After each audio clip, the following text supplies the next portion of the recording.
Hello, you're listening to The Booking Club, the podcast that brings you today's leading authors and commentators from a table at their favourite places to eat and drink. I'm your host, Jack Aldane. On this episode, I'm going to be speaking to philosophy teacher Andy West, author of The Life Inside, a memoir of prison, family and philosophy.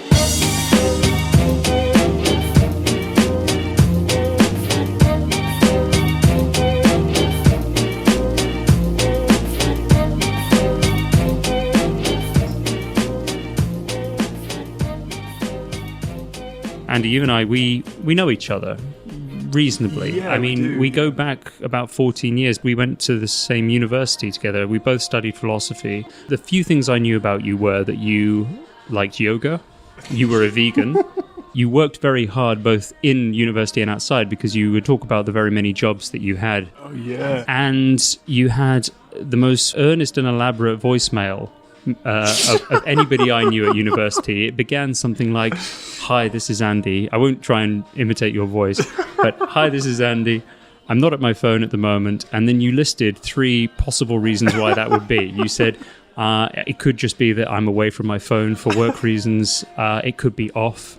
I could be having a nap. You went through all the various possibilities. Yeah, with complete sincerity. That always stuck in my mind somehow.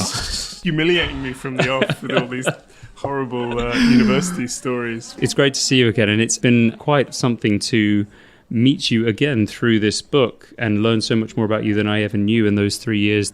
And now over to you to explain why we are here in Stoke Newington at Rasa. In Rasa, yeah, it's for people who don't know Rasa, it's in Stoke Newington Church Street. It's bright pink front and a very pink interior as well. It's a South Indian restaurant, Kerala food.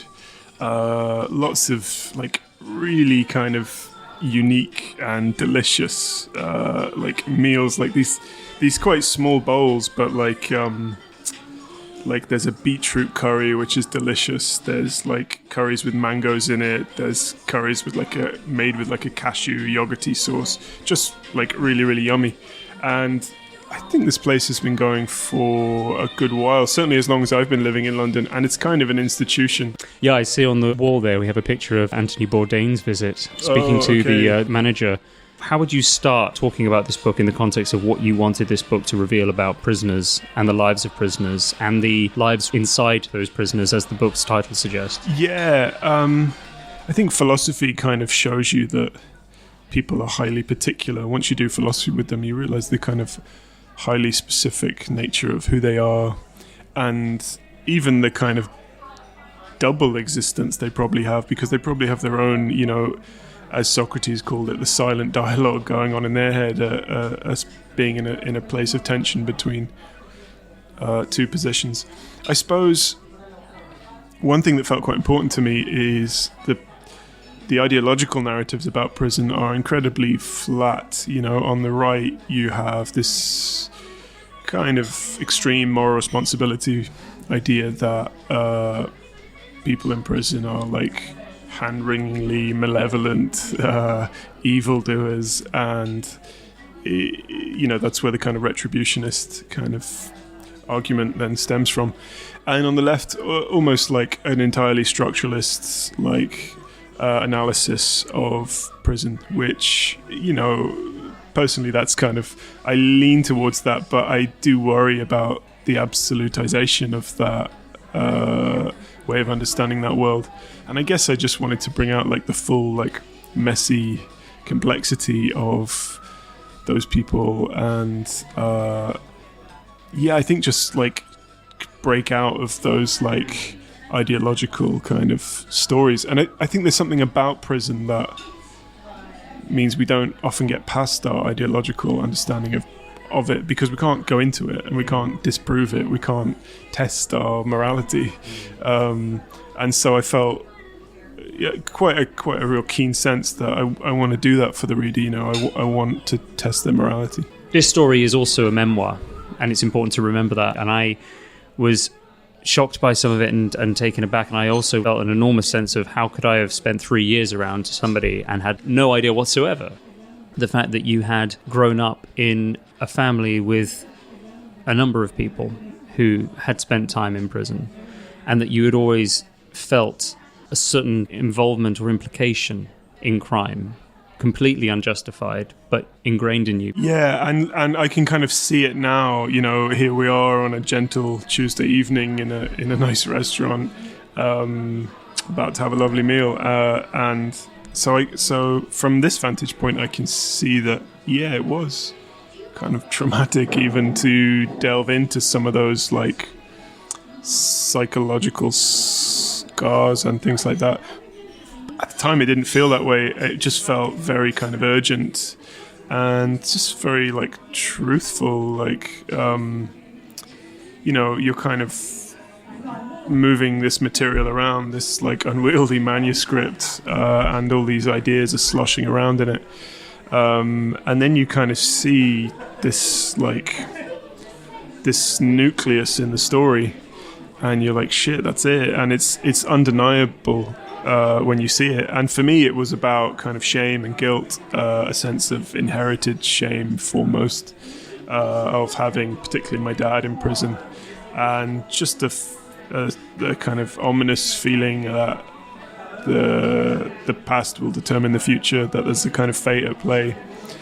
You write about a kind of character in your head. Yeah, so the executioner. There's a kind of executioner, yeah. like a figure there to kind of darken, to kind of slaughter what joy there is in life, in the way that a real kind of chronic sense of guilt will do. It's like as Nietzsche says, and as I write in the book, like guilt is the instinct towards life that has kind of turned inwards. It's kind of deformed and is anti-life. Did your prisoners ever hear of your own experience? Were you always simply Andy the teacher who came in and was professionally distant? Yeah. I never told them, partly because there'd be people I'd trust and there'd be people I'd kind of want some privacy from.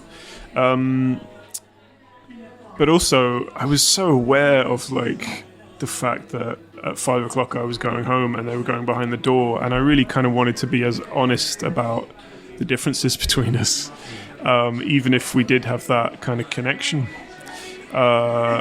So I didn't want to kind of go in trying to ingratiate myself in any way. So I didn't want to kind of lead with, my dad's been in prison, or brother or uncle or whatever.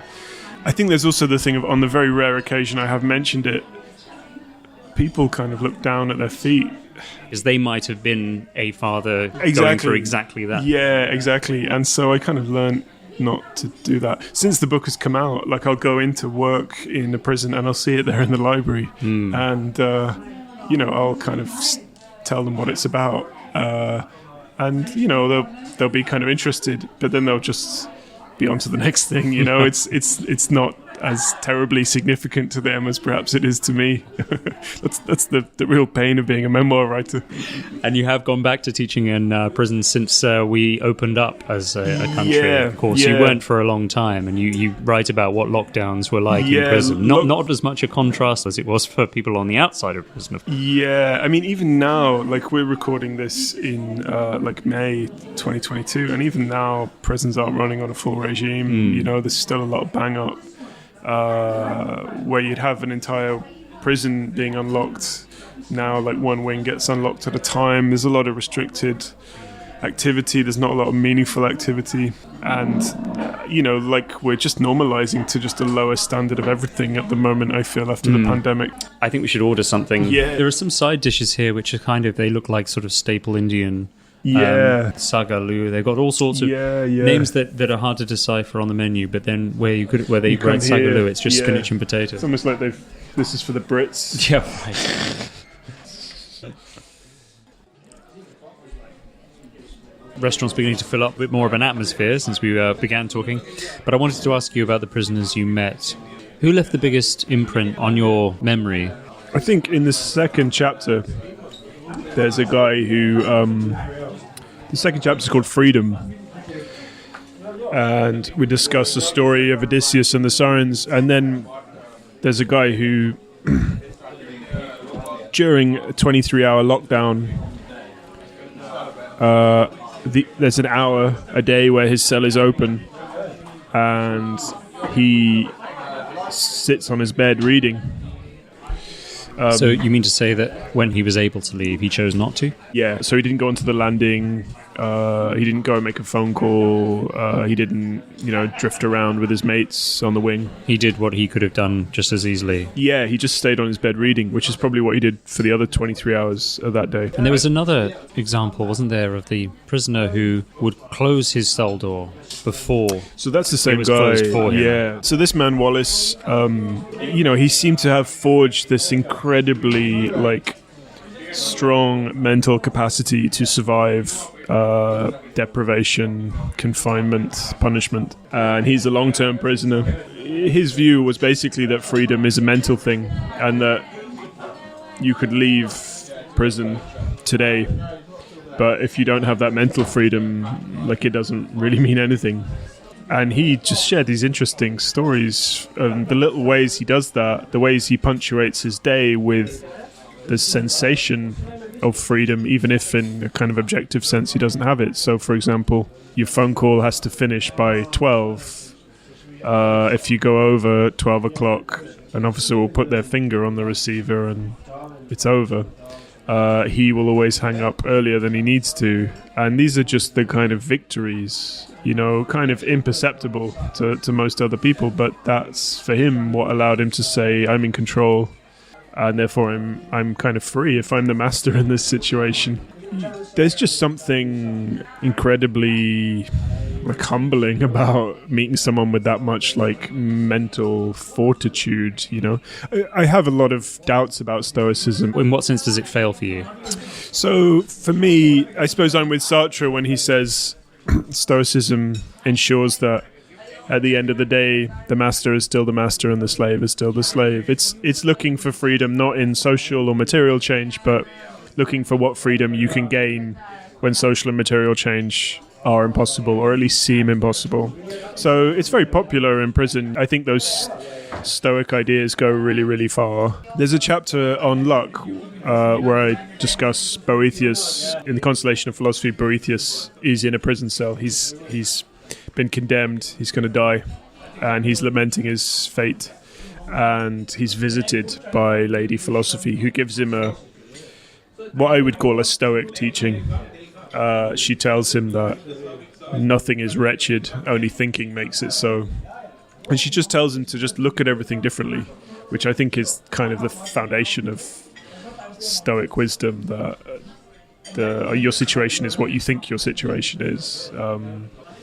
And the men responded to it really, really affirmatively, most of them, all but a few. And, Lady Philosophy tells Boethius that he's lucky, even though he's about to be executed for nothing really, just some jumped up charges.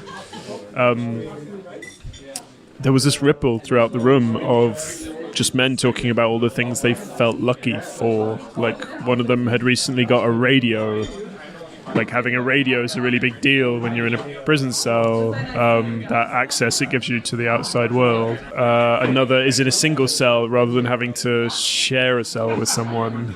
The thought of being in a single cell for me would be quite terrifying in a way, but that was within that corner of the universe, you could feel lucky about that.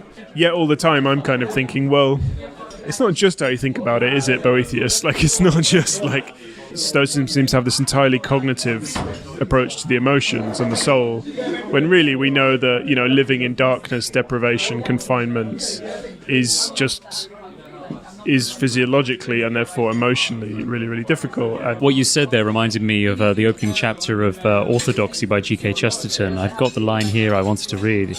Chesterton's referring to a publisher he once spoke to. That publisher, who thought that men would get on if they believed in themselves. Those seekers after the Superman who are always looking for him in the looking glass. Those writers who talk about impressing their personalities instead of creating life for the world.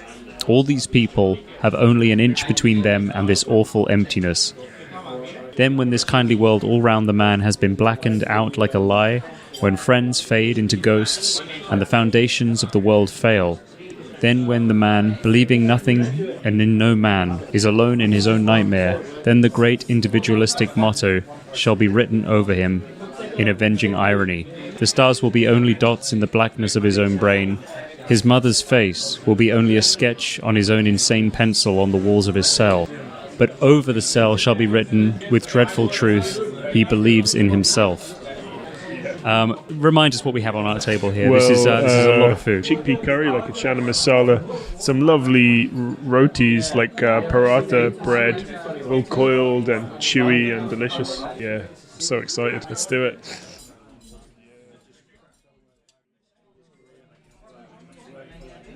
One of the themes that is outlined in the contents, but is also, I think, just a theme that runs throughout the book, is this theme of shame. Yeah.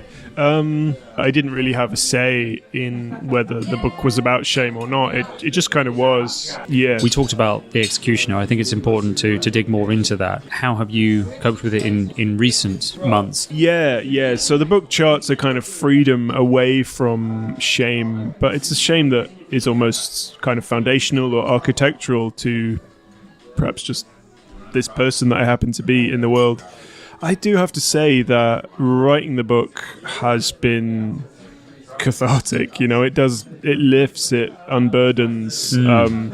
I really don't like that idea of literature as like primarily being about catharsis or therapy or anything. I think we'd lose a lot of great literature if it had to serve that function. But you do just kind of feel lighter, and you know, you just feel like you just feel less of a weirdo, basically. Like, you know, I'm getting lots of emails and messages and things from people who are going like, "Oh, my dad was in prison," or "I always feared that I was going to be the same," or "my brother or uncle," or whatever, and just people identifying with you. And this very like thing about shame is it's so secretive, so it feels so much more. You feel so much more of a extraterrestrial than you actually are because you're just sitting there with it in secret. And I guess the privilege I've had as an author is that I've connected with readers through writing about shame, who also have a kind of wildly irrational guilt in their life, perhaps. And you found that this is quite prevalent among readers who've similar experiences to yourself. Yeah. I've had shame by association. Shame by association, shame by the fact they survived, that they didn't go to prison when someone else did. So kind of survivor's shame, inherited shame. And it's an incredibly obscure feeling, you know, when you can't point to an action, but you can point to the guilt for that action. And so, just hearing from people who connect with that means a lot. It's no less irrational than, I suppose, if one felt particularly proud of their parents' achievements and sort of felt that they had inherited some of that magic. I mean, both do seem problematic to me, like someone who's incredibly proud of who their mother or father is. I don't know, there's a kind of level of attachment you can have in pride that means you wouldn't really become your own person or something. That's right. People dig into their family history, and if they discover that somebody was, you know, sort of a great craftsman or held some high position in society, and it kind of makes them feel just an inch taller. I mean, they're both irrational, but I mean, you and I know from being philosophers and studying philosophy that so is most shit, you know, like most shit is irrational. I think I'm with Hume on that, you know, if you try and find a rational basis for most things, you're going to be pretty disappointed. But it's there, you know, it's there. You can see the children of like wealthy, powerful people do just have this kind of grace. They have this levity about life in some way, this belief that things will be okay. Not always, of course, but more or less, you know, there's a kind of general rule that's there. Yes, yeah. And if you grow up in like turmoil and fatalism and helplessness, then somehow that can get handed down as well, sense of powerlessness. There is one other thing I want to say about shame, is there's a character, my Uncle Frank, who I don't really I never really write about shame when I write about him. That's a different kind of story, but one of the reasons I think he offers such relief in the book is because of his shamelessness. because he's entirely, ever since he was a teenager, kind of embraced this identity as an East End villain. And, you know, the more the police, the courts, whatever, try to pile shame on him, you know, the more kind of fuel they're pouring on the fire. He has some great stories about that. I mean, his absolute determination to torture his torturers. I mean, there's heroism in that. Yeah, I kind of see him as like, at one point in the book, I almost talk about a spectrum of shame where you've got Joseph K. from the trial, who's, you know, told he's guilty and doesn't know what he's done, but just believes it. And you know, is given the chance to go to a party on a Saturday morning, but thinks, well, no, I have to go to my trial, and, you know, follows his guilt. And then on the other side, a total opposite would be Diogenes, who kind of is, you know, I'm going to masturbate in public, I'm going to live in a barrel, I'm going to, whatever shameless, whatever I'm supposed to feel ashamed of, I'm going to do that just to, like, shed shame, just to get over it. And I sort of feel like I'm like Joseph K. and my uncle is like Diogenes in lots of ways. Let's talk about Diogenes. He, in a sense, is the prototype for every comedian that has ever lived. Would you agree that comedians have the quasi-philosopher role in modern society? Yeah, I do. He was like a performance artist almost, wasn't he, Diogenes? And always there to puncture, always there to... I mean, the tenet of cynicism, as I understand it, is that human nature is at odds with society as we've created it. And I feel like the comedian is saying that. They're coming along and kind of poking fun at convention and you know, the order that we kind of give to our lives through civilization. Yeah, that's why it's such a relief to, you know, go and hear a comedian say something. Neither forgiveness nor redemption come up as chapters of their own in this book, and I found that was interesting too, because I expected them to be there. Was there a reason for omitting them or for not exploring them specifically? In a way, it was so kind of present that it almost didn't need its own standalone chapter. The most direct treatment it gets is in a chapter about Caravaggio, who famously painted himself beheaded as David and Goliath, in fact, a double self-portrait, and sent it to Rome as a plea for clemency. And, I mean, I'm interested in forgiveness.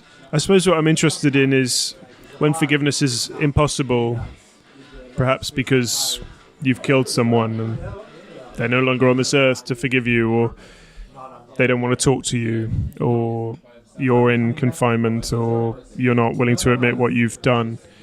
What do people do then to kind of approximate forgiveness in their life? And I think with my uncle, what I saw was storytelling, this idea that for all the failures and frustrations and heartbreak, if you can turn it into a story, then you've kind of redeemed it somehow. And, you know, he perhaps, he would never say any of those words that I've just said to you now, but he would make the most compelling kind of case for that, just being in his company, just, you know, as a kind of self-styled raconteur, he could really kind of convince you that, God, this is also funny and entertaining and whatever. And as a writer, I really want to believe that. I really want to believe that by putting words on a page in a particular order, finding a form, finding a message, you can kind of redeem all the bad shit that's happened to you, all the bad shit you've done and that haunts you. And yet, I don't fully, but I can't kind of go the whole hog with it, you know. My faith kind of dims with that one. And so I really wanted to interrogate that in that chapter of stories. The chapter about stories is really a chapter about the possibilities of forgiveness. Right. We haven't spoken much about your father, and we haven't spoken, I think, at all about your brother, Jason. How many members of your family have read the book since it came out? My mum's read it several times. It's kind of a relief that they like it, because as a memoirist, you're always thinking, am I gonna be able to go home for Christmas? You know, my brother, I think, is inching his way through it slowly. I think in a way I'm much more like the book tells the story of my brother's life as a kind of past life. He's now like a dedicated father of two, and but 10 years ago he was really in the throes of a very like life-threatening addiction that saw him go to prison a dozen times. And I suppose,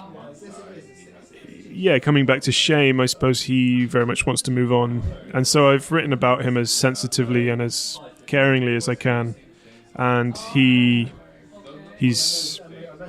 glad that I did that, and he doesn't want me to do anything else, but it perhaps means that he has to take it one page at a time with this material. I don't know what to make of that yet. I was very conscious about the immense power you have when writing someone else's story, and I really didn't want to hurt anyone, and I haven't, but it is difficult for people, and I don't know what to make of that. Is that a reflection that I wrote the book with kind of artistic integrity? If it's difficult, is that a good sign? Or would I have written things differently if I was a bit more mature? I don't know. My experience of reading this book is that it's certainly not all easy, particularly when you're really putting yourself in your shoes, but it flows so naturally and so honestly, and for that reason it's thoroughly enjoyable. I wanted to ask whether you had any dates on the calendar that you wanted to talk about things this summer. Yeah, so the summer's looking pretty exciting. I've got How the Light Gets In Festival coming up soon. I'm also teaching on a really fun residential writing retreat. Edinburgh Festival, Wilderness Festival. Edinburgh's August, writing retreat, and How the Light Gets In is June. I think I've got Wilderness in August as well, a couple of other things. Great, so that's Andy W. Philosophy. Andy W. Philosophy on Twitter, yeah. Okay, excellent. That just leaves me to say thank you very much for agreeing to do this. Thank you. It's great to meet you again. Yeah, it's been lovely.